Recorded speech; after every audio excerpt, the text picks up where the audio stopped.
Tony Diaz with Century Roof and Solar, and we're here to demonstrate how to go ahead and clean out a lens for a natural light skylight.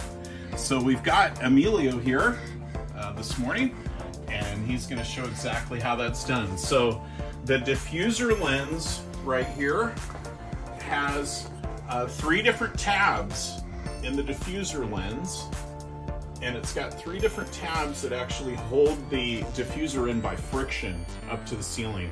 So let's see you pop that off there, Emilio. So he's actually popping it off at where the tabs are, and let's take a look at those tabs.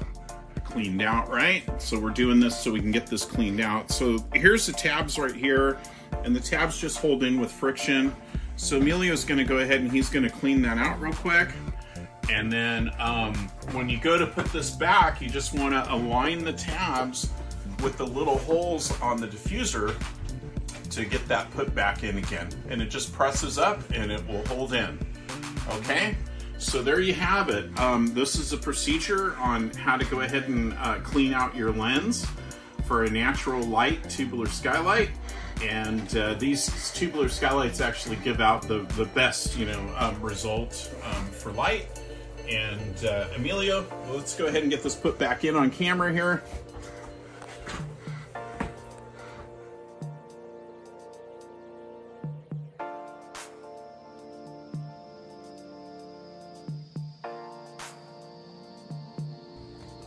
Can't get any simpler than that.